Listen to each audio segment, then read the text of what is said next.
Hello and welcome to another edition of Lives on Lockdown, and I'm delighted to have as my very, very special guest, the wonderful Matthew Howells. How are you, Matthew? I'm very well indeed, Andrew. Thank you very much. It is brilliant to see you. I'll tell you, I look at you in your living room, there's a bookcase with stuff behind it and everything. I love it. It's not a living room, it's my man cave. Your man cave. And I love the fact you've got your prison outfit on as well. You've got the stripes on. I just escaped. Isn't that the story of our life? I know from one lockdown to another. We love it. So tell me, you're in Devon at the moment. Whereabouts in Devon are you? I'm just outside a place called Salcombe on the south coast. And it's actually, today is beautiful. We've had a lovely bank holiday weekend. Just what we need is another holiday, isn't it? It is, yes, it is. More people about, noticeably, despite government guidance and recommendations. But I guess, you know, when people break the rules at the top, people tend to do that. You see, the comings and goings, The comings and goings. A lot of my guests have been talking about that. Always interesting. What are your views on that? I guess, you know, if you have to believe what he says, and therefore he didn't break anything, but I think it sends out completely the wrong type of signal, and it's not leadership by example. And other people, I was listening to Radio 4 this morning, and one of the Guardian columnists made a good point, which was a lot of people further down the chain have suffered dreadfully, and it feels to them, and indeed many people, that he's kind of ducked and bent the rules to his advantage and you kind of think, just leaves a bad taste in everyone's mouth, and it has us talking about something that we shouldn't be talking about, and it's a distraction that's unneeded. Yeah, and you're absolutely right. And the reality is, Cummings is such a brilliant media manipulator. He knows what was going to happen. There's no way, having had Nicola Sturgeon's chief scientific advisor popping up the road a bit, breaking rules and having to go, he must have known that actually someone's going to spot him going up, not just once, but visiting Barnard Castle, which is beautiful when you're allowed to visit it. And someone's going to ask those questions. So being a marketing man yourself and being somebody who understands the importance of messages, he got that wrong, didn't he? Completely wrong. Not, so blindingly wrong. I just don't even, you would have thought he must have taken leave of his senses, because to do something, he's just said, I'm a target, shoot me. You know, bonkers, mad. And the messages from the government are probably as consistent as the instructions for the hokey cokey, and that's what they think. You know, you work on that sort of premise where people don't really know. And again, from a marketing point of view, people understood stay at home. And you get that. That's easy. Stay at home. Stay alert. What does that mean? Yeah. No, I think they. I don't know if they changed the agency halfway through the campaign or something, but but it doesn't have any resonance or traction. The second part. Yeah, it's crazy. Well, you are, for the benefit of those who don't know, the one person in the whole world who doesn't know who Matthew Howells is. Fill us in. What do you call yourself now? I'm a bag carrier. That's my official title. They're very nice bags. They're made out of leather, and I think you supply those as well, don't you? No, I'm an account guy, old-fashioned agency account guy. And we met. You should tell the story of how we first met. Actually, when we were both little nippers, starting off, I was a baby lawyer, and you were a baby. Well, you were a big account guy, massive clients. Talk about that. We first met working on the communications for the Times and the Sunday Times newspapers. And I think you kept me on the right side of legal, decent, honest and true on a few occasions. I remember particularly one, I think this is an interesting point to think about, actually, about how agencies should use creativity and not necessarily come up with obvious solutions. I seem to remember it was a price war between the Times and the Telegraph. And the Times was taking a big kicking from the Telegraph, who were advertising themselves to be half the price of the Times. And no matter what we did, we couldn't stop the drift of readers until we came up with a bright idea of changing the price of the Times by 1 penny, therefore invalidating all of the Telegraph advertising. And I think we had injunctions on standby at 5:30 on a Friday afternoon. The lawyer's trick, absolutely. We sent them out threatening the TV stations with damages, and they pulled the Telegraph airtime. And I believe the Telegraph, I think, lost about £600,000 worth of airtime as a result, because they couldn't, and it spiked their guns. And so, interesting lesson early on for me is this thinking around the problem, not necessarily throwing money at advertising, but doing something that's a little bit different. And those were, I mean, still tremendous fun days where you push the boundaries, you work as a creative team. And what I loved is that there were extraordinary times in the media. We've got extraordinary times at the moment. But that whole price war thing, and what it was the Misleading Price Indication Act, which basically it was wrong. You can't say that you're half price if you're not, because it weren't. No, exactly. Yes. So it was that really wonderful creative juices. I think it cost about £15,000 in lost revenue to the Times from a cover sale perspective, and resulted in hundreds of thousands for the Telegraph. So it's a great war. And the best advertising campaigns, it is always that sort of creative way of looking at things, because you have to stand out from the crowds, don't you? And exactly. And interestingly, there has been, despite the difficult circumstances, quite a lot of advertising being placed by major global brands throughout this pandemic. And I think, unfortunately, disappointingly, they're all rather similar. I don't know if you've noticed this. They all have similar message, similar themes, similar visuals, and it's no one's really, in my opinion, managed to kind of stand out, because we do know that advertising, marketing budgets in difficult times deliver a disproportionately positive effect. And so if you are going to do it, then for goodness sake, do something different and that stands out, and don't just follow the crowd. And it seems that all advertisers have got the same script writer at the moment, saying the same message. And the extraordinary thing, and we always say Barnard, the father of PR, always said that fear is the thing that sells things the most, isn't it? Yes, indeed. And all the way back to Dixie cups, where they were sort of worrying that people were going to get horrible germs from normal cups, therefore you had to get these disposable ones. And that's why he would tell people and spread those sort of messages. So the initial thing, fear spread much, much faster than the virus itself. Yes, it did. Interesting. I guess at the end of the day, there'll be a reckoning, and what China did or didn't do properly will come out in the wash. I think people have been hitting at the government, I think, slightly unfairly in recent days. You're kind of damned if you do and damned if you don't. You get the schools open, you get damned. You get damned if you don't. You open up the shops. Either way, it's an impossible position for most people. And my particular bugbear at the moment are the so-called experts who come on, give their opinion of doom and gloom and catastrophe, and they've got about as much expert opinion, to be honest, as my puppy, and yet they're given a platform of millions of people to talk complete bollocks. And it's or indeed, I guess the other side of it is that the interviewer doesn't challenge them. They just kind of gives them a free platform, unchallenged, which they don't let politicians get away with. And so I find it infuriating, to the extent that I avoid some of the news programs, because it's just so ill thought through, the argument.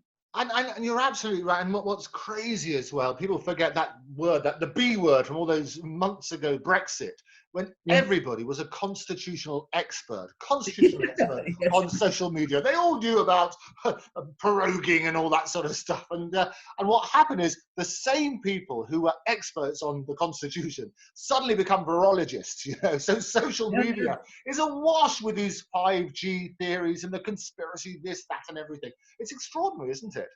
Yes, I've been reading about the second, the third, and the fourth wave of the pandemic. I mean, goodness me, it's a difficult, very difficult times, particularly for service industries in the UK. I work with many global clients, and I have obviously a lot of old colleagues and friends in the industry who have been knocked sideways by this.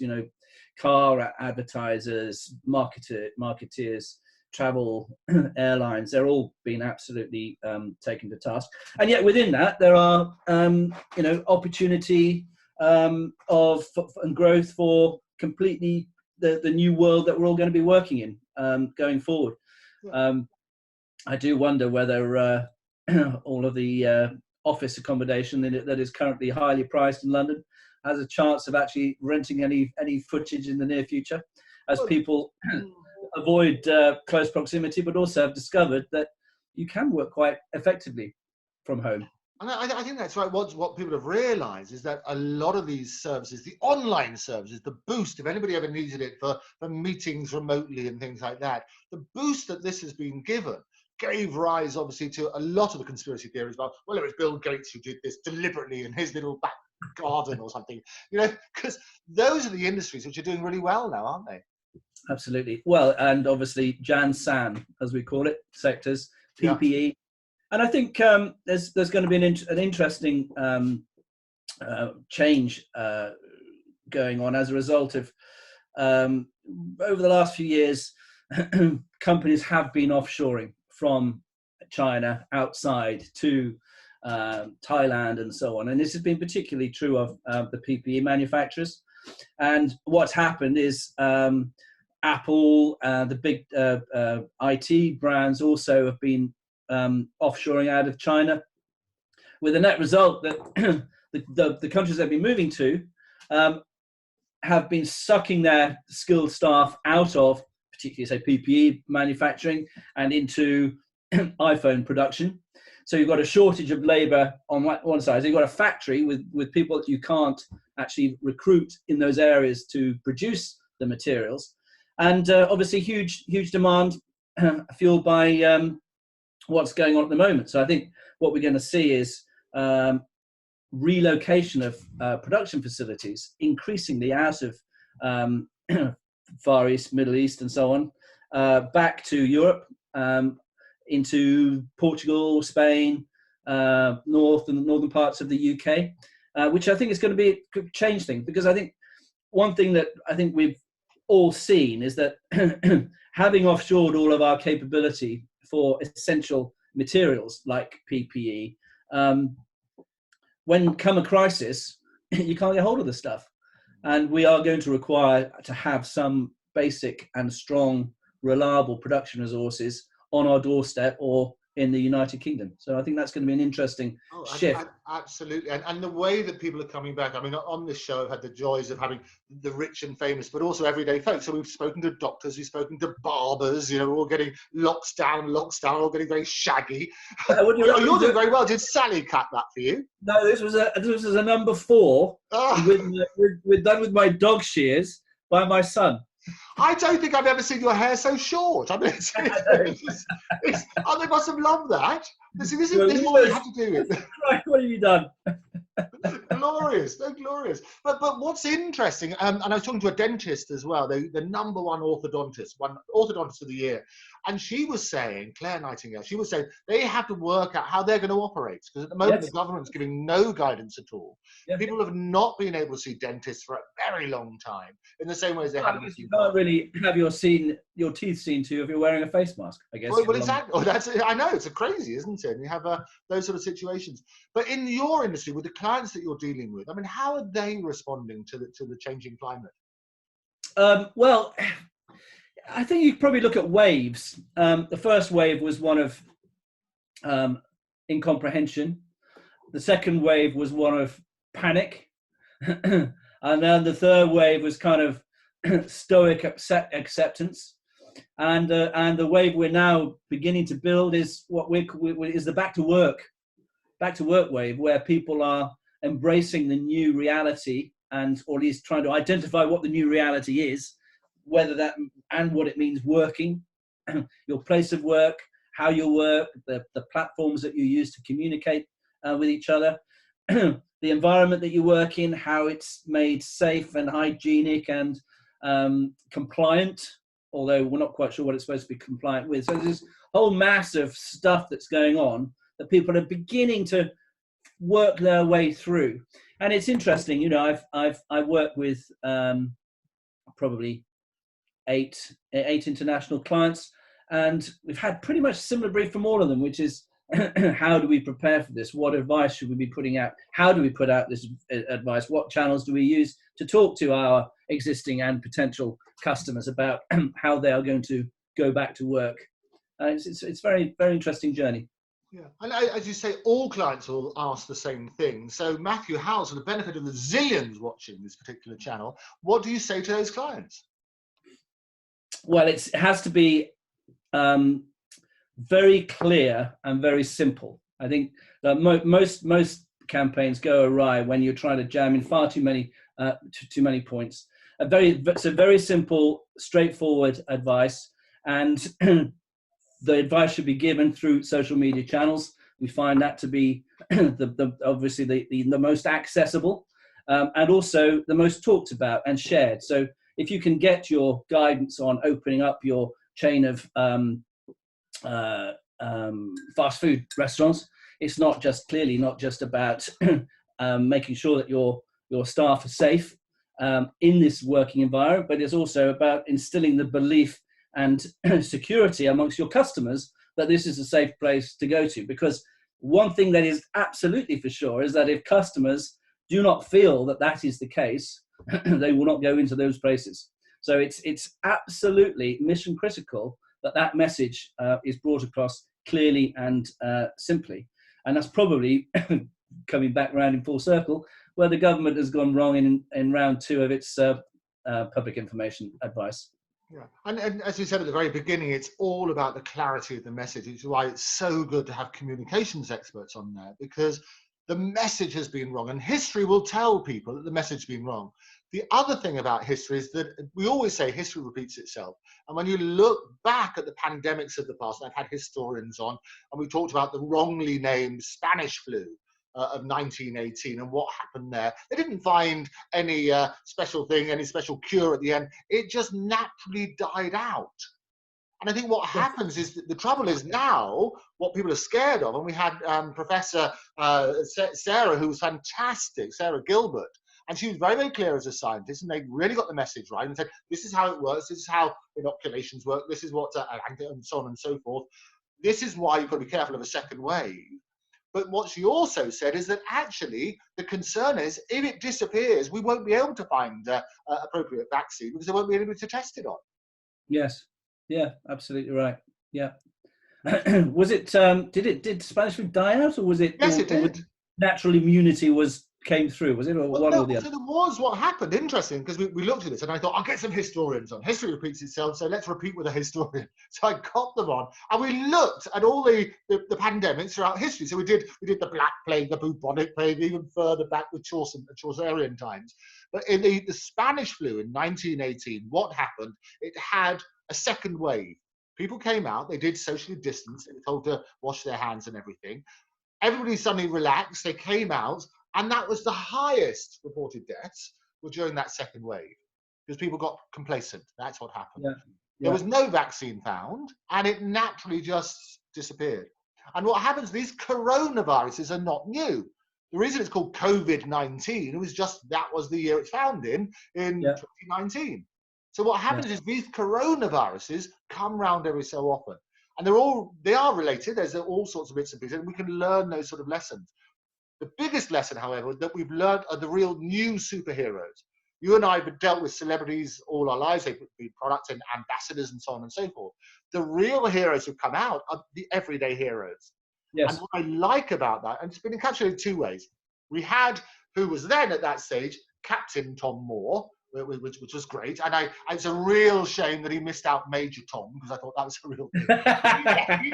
he then got promoted, as you know, he got promoted to Colonel Tom. Yeah, and then finally knighted Sir Thomas More. I just hope he gets a better ending than the others. Yes, I defy anyone who didn't have a tear in their eye on that particular story. But absolutely brilliant. But what I also loved, and this is work in the music industry, we had lots of major artists who were about to go on tour. I had Harvey Goldsmith on the show, and he was talking about these big concerts, which are all planned and obviously all cancelled virtually immediately. What happened is the oldest guy ever to get to #1 was Tom Moore, which is fantastic, with Michael Ball and You'll Never Walk Alone. So he on his 100th birthday. And you know who the previous record holder was? No idea. The previous record was Sir Tom Jones, and he was 79 when he had number one. Was it really? Okay. Yeah, that's not unusual. You normally come in with there's a quick. It's going to be good. But that's about the new superheroes. And talking about the new reel, you had the Banksy, fantastic painting, which encapsulated it all. We had the little child who basically had their little superheroes. So they had Batman and Robin and all that sort of in the little basket there. But they were playing with an NHS nurse. Be careful how you say that. But they were playing with an NHS nurse as the new superhero, which is actually right, isn't it? Absolutely right. Heroes on the front line. In terms of advertising. Everyday heroes on the front line. Sorry, go for it. What was that? I say yes, everyday heroes on the front line. It's yeah, absolutely. So all of a sudden, and people are going to listen to those now. They're fed up with politicians because it's all about spin.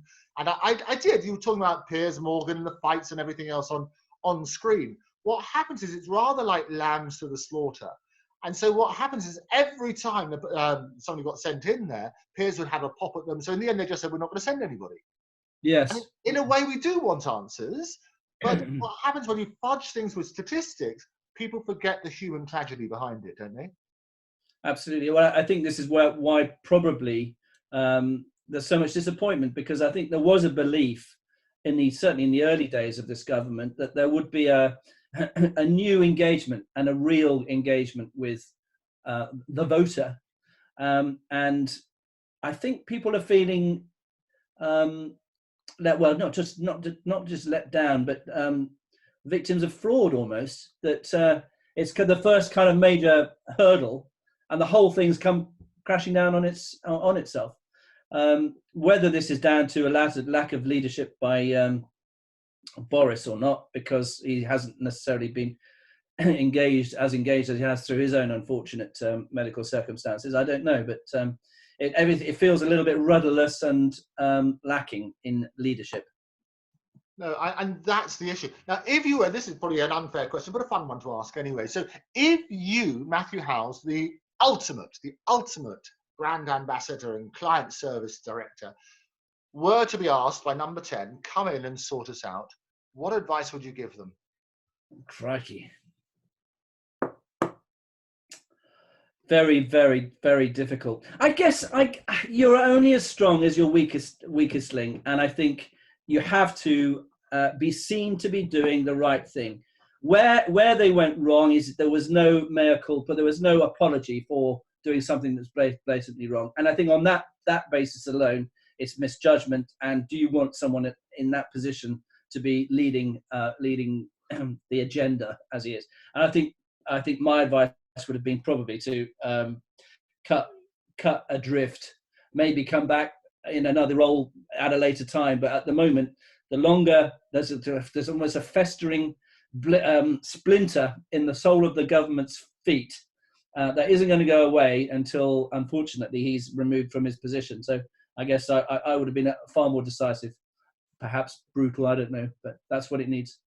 And decisiveness is there. And I mean, Harvey was saying to me on the program earlier, he was saying, what you have to do when you mess up, I can't do an impersonation, when you mess up, just admit it. Don't cover it with because what a tangled web we weave. You know, if you have to put story upon story upon story, you forget where you are, don't you?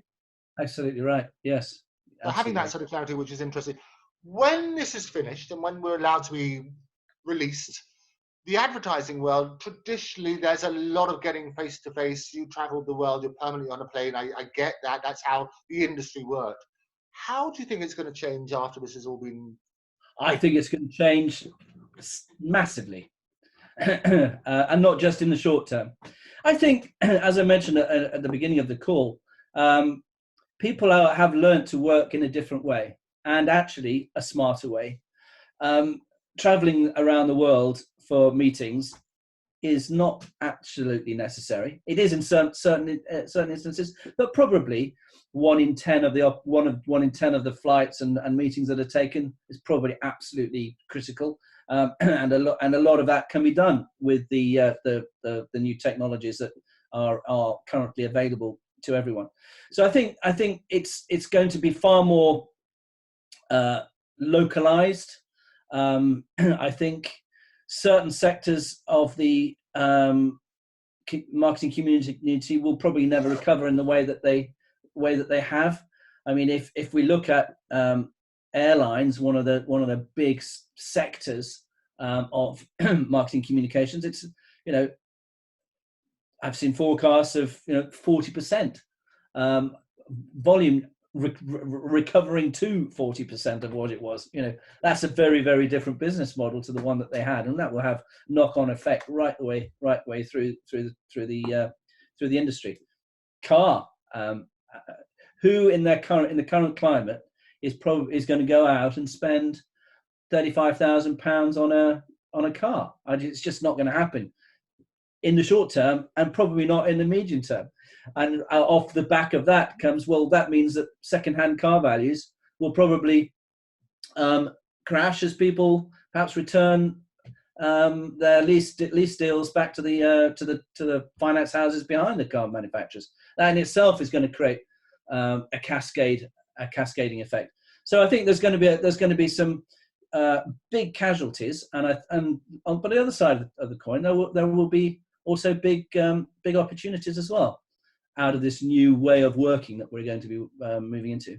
Yeah, and I think that's, people will say there's that Chinese word which means the same as disaster, but it also means, if you wiggle it a little bit, means opportunity. Opportunity, yes. They always quote that. You'll find the expert who says, I think it's catastrophe also is opportunity or something. There you go. It must be something like that. It sounds good. It is. The other thing from a personal I heard it was the Chinese ambassador gave that piece of wisdom way back at the beginning of the as the story began to break. Oh, there you go. Must be true. Also, I do. I think another kind of the macro point that I think is going to hit is the protectionism. Right. You know, we saw a return of political protectionism, I think, over the last kind of 2 to 3 years. I think there is going to be a far stronger, I mean, we've seen it with what's going on in the States, but far more global protectionism as people act on the outcomes of what's happened with China, and perhaps the fact that they were not and are not regulated in a way that a lot of markets are. And that's going to kind of clamp down. And I think it'll be driven, one, by that, and also the economic protectionism of preserving what is left of certain industries within various economies. So I think there's going to be a whole kind of fractious relationship, and that in turn will also knock the communications industry. You know, perhaps opportunities for national brands versus global brands, and so on. So it's going to be interesting. No, definitely interesting times. And finally, Matthew, on a personal point of view, obviously you've got 2 youngsters at home. They're being homeschooled. How's yes, that going? And what joy that is. Well, I love the fact they've done your haircut, so they've learned how to humiliate daddy in front of millions. That's a good lesson. Yes. No, that's another point, isn't it? I mean, schooling has gone on effectively. And yes, some children who are in more vulnerable circumstances, their education will have suffered over this period of time. That said, there are a large number of people whose education has, progressed very well. And I do think there's probably going to be, perhaps in the more medium to longer term, big changes in the way that we educate our children. Do they need to go into perhaps an overcrowded classroom 5 days a week to get the schooling to get the best schooling possible? With the adoption of technology, they can have almost a virtual one-on-one relationship for 7-8 hours a day that they just cannot get in a noisy, bustly classroom. Particularly, once they've got through the early stages of education, from the kind of 9s to 12, 13s onwards. So I think that's going to be very, very interesting, because certainly my eldest son, who is 13. He's already, good heavens! I remember when he was amazing. Yeah, he's actually quite enjoying his schooling this way. And it is interesting because we've had, I mean, for years in South Korea, for example, they do a lot of homeschooling. They had as much learning, e-learning as they called it, at home as you would do sitting in a class normally. So this will Yes. be the new norm, won't it? Yes, a lot. I mean, it probably means that the scarce resources that we have to spend will go further. Yeah. And what's also interesting is that now, and we're dealing with AI and we're dealing with holograms and that sort of stuff, you will now have the pick of the best around the world. Yes. Yeah, absolutely right. Yes. So I think the Chinese... How's it all treating you? Well, no, fantastic. I mean, we're locked down here in Regent's Park. It's a great place to be locked down. My back garden, yes, your back garden is Regent's Park, indeed. Isn't that fantastic? And we're socially distanced. And I have to say, nothing unites people more than a common enemy. And I've enjoyed it. It's been really productive. I had a chance to speak to lots of people through this extraordinary sort of platform. And I found it fascinating because I've been to Australia. I was talking to Zambia today. I talked to the people in New Zealand, and their difference of approach is phenomenal. Yeah. The other thing we've also been doing is a lot of these online concerts. I don't know if you've seen these. The big artists who we deal with, who were all supposed to be on their major tours, said, we'll do it in our living room. And that's been hilarious. I mean, I don't know if you saw the Lady Gaga concert, which is great, raised lots of money and awareness, but it's like doing things. But the highlight for me was seeing the Rolling Stones all cut back with their living room and Charlie Watts banging what looked like saucepans. It was brilliant. So now I've really enjoyed that bit of it. I think it's been a wake-up call for a lot of people. I think all the things we took for granted beforehand. Do you think any of these big concerts, of which I have a few, or did have a few tickets for in late summer, are they going to take place? Well, I can tell you, I spoke to Harvey about it on the show, who organises the biggest. I enjoyed the interview. I have to take exception with his view about cyclists, however. Oh, go on then. Well, he basically were a bunch of inconsiderate, law-breaking thugs. Some of them are, though. Kind of a summation of what he was saying, I think. I think, and his point is, because we're very close, as you know, to where we live, if you walk around central London and you have that thing, we have all the different roads where red light, green light means that pedestrians can walk over. Yeah. Most cyclists in London, or a lot of cyclists, I can't say most, but a lot of cyclists in London ignore the red lights. And there are so many people who are normally risking getting knocked over. I think that's his point. And that's a fair point, isn't it? Well, yeah, if that is the case, I think it's perhaps rather a large generalism. And I think one thing cyclists every now and again. The previous mayor of London did do was introduce a lot more cycle lanes, which I think have alleviated some of the problems. Yes, they're probably more visible because there are more people cycling, and that has to be something that we encourage, to be honest. No, absolutely. Cycling is fantastic, and we absolutely must do that. Just everybody abide by the rules. I think that's, if society works out, some of them are for protection. Cyclists, it can be a nightmare for people. And if people stop and think, look, just when it's a traffic light, obey that rule so you don't hit pedestrians. And I think that's the point he was making. But I think otherwise, I think it's great. And we should get the two of you on. You can debate it. Are you a keen cyclist? You seem like quite a character from he's a wonderful character. But in answer to the big concert side, and I was talking to Harvey about this, it's really difficult. You can't social distance at a concert. No. You're there in the big crowd. You're all in Hyde Park trying to do that. What will be interesting is seeing how people adapt to getting people in their living room. So we're having a look at those sort of people where they're doing, I know a few people are doing Zoom concerts, or people are throwing dinner parties, and you can book an artist to appear at your dinner party, and they'll do a show for you, and you feel a bit personal and everything else. And that's I've seen a couple of plays broadcast, and you have to applaud the intent behind it, which is to keep it going and bring a performance. But ultimately, theatre I don't think it works on the television. You miss the atmosphere, that kind of personal engagement with the person on the stage who's 100 yards away from you. It seems to almost kind of gets lost. Whereas clearly, concerts, you feel the performance doesn't suffer in the way that theatre does. So I think, to the point, I guess some aspects are going to struggle more than others. Well, I think what's going to happen, Matthew, is that it's going to push a lot of the technology which, I'm involved with, things like holograms and, the whole immersive experience where actually you can feel as though you're in a real concert, and it can play with all your senses. It's not just playing with the eyes now, but with haptics, where it pushes back. You can feel as though you're touching things. You can get the smells going, all of those sort of things, where you can have a phenomenal experience, but in a very, very different way. So I think the technology is being given a big push forward as a result. Yes.